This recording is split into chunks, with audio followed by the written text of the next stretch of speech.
So we're going to dive into this really fascinating paper that suggests we should basically tear down our education system and start over, especially now in the age of AI. It asks us to just forget everything we think school is supposed to be and imagine something completely different. And it all kicks off with this one simple thought. The author's driving past a high school and it just clicks. This place looks like a factory. I mean, it's a feeling a lot of us have probably had, but this observation really sets the stage for a deep look at the buildings where we ask our kids to spend their most important years. And that realization, well, it brings up this huge urgent question, doesn't it? If our schools are set up like factories, are we just preparing kids for assembly line jobs? Jobs that, let's be honest, are quickly being taken over by AI. It's a pretty unsettling thought. Okay, so let's really dig into this diagnosis. The argument here is that this factory model of school isn't just a little outdated. It's actively fighting against the very things that make us human. Think about it. This system tends to stifle creativity and genuine exploration. It makes kids terrified of making mistakes, when we all know that's how you learn. It teaches them to just sit there and wait for instructions. The whole thing is designed for obedience and conformity, making students compete against each other instead of learning how to work together. It's pretty much the opposite of what a curious, active kid naturally wants to do. All right, so if that's the problem, what's the fix? This is where things get really interesting, because the paper shifts from just critiquing the system to offering this incredibly bold and hopeful new vision for what learning could actually be. And here is the absolute core of the idea. What if the goal of school wasn't to produce compliant workers for jobs that already exist? What if, instead, the goal was to develop truly self-reliant, independent people who can think for themselves and build their own futures? Now, what's really important to get here is that this isn't just about individual success. It's actually about building stronger, more resilient communities. The idea is that if you empower people to think critically, they become less likely to fall for propaganda or just follow the herd. And notice this, AI isn't the enemy here. It's seen as a powerful tool that can help us achieve these goals. Okay, this all sounds pretty amazing, I know. But how would you actually do it? How does it work in practice? Well, the author lays out a framework for this, called The Arts of Being Human. It's broken down into 3 main pillars. So these 3 arts are the building blocks. It's a really holistic way of looking at development. You see how it progresses? It starts with you, the self, then moves outward to how you interact with others, and finally, it connects you to the physical world around you. So first up, the arts of being. This is all about looking inward, about self-awareness. It's about understanding your body through physical growth, your mind through emotional intelligence, and your spirit through creative expression. This is the foundation, knowing who you are. Next, you've got the arts of becoming.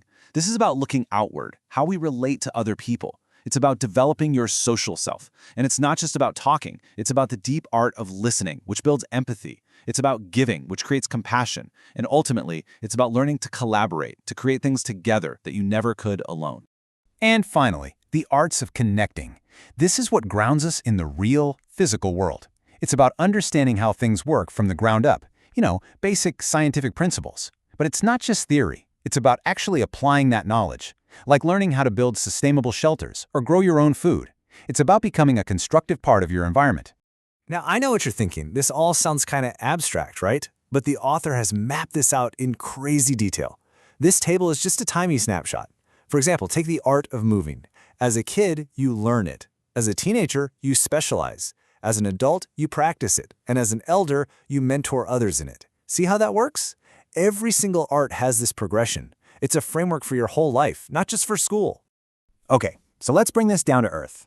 What would a school like this actually look and feel like? How does learning happen day to day? So remember that factory from the beginning? Forget it. The author says the new school isn't a building at all. It's an open field. It's a space of pure potential, not defined by walls and bells, but by real-world challenges and opportunities. And in this field, you learn by doing. You're not just reading about biology in a textbook. You're out there, growing an orchard, learning about soil and weather and ecosystems firsthand. You don't just study physics formulas. You actually build a shelter or figure out how to filter your own water. And maybe most importantly, you learn social skills by actually resolving conflicts as a group. Every problem becomes a lesson. And what about the teachers? Well, their role totally changes. They're not some authority figure lecturing from the front of a classroom anymore. They become what's called a more knowledgeable other, or an MKO. Think of them as a guide, a helper, even a fellow student who's right there in the trenches with you, solving problems together. Okay, I can hear you now. This sounds great, but it's a total fantasy, right? It's completely utopian.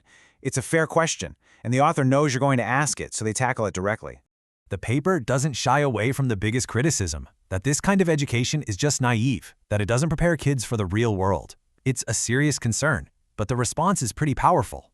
And this is where the whole argument gets flipped on its head. The author basically asks, what's the real risk here? Is the risk trying something new that might be naive, or is the risk continuing with a system that's creating a world full of problems? The real world we're supposedly preparing kids for is being automated away. And things like laziness, maybe that's just a natural reaction to a system that's boring and uninspiring. The argument is that doing nothing is, by far, the riskier option. So, what does this all boil down to?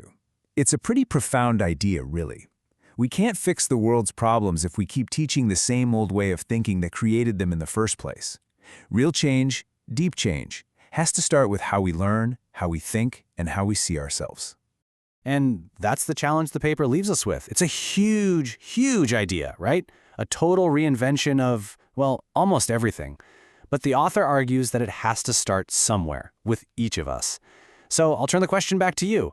If changing the world really does begin with changing our thinking, where would you start?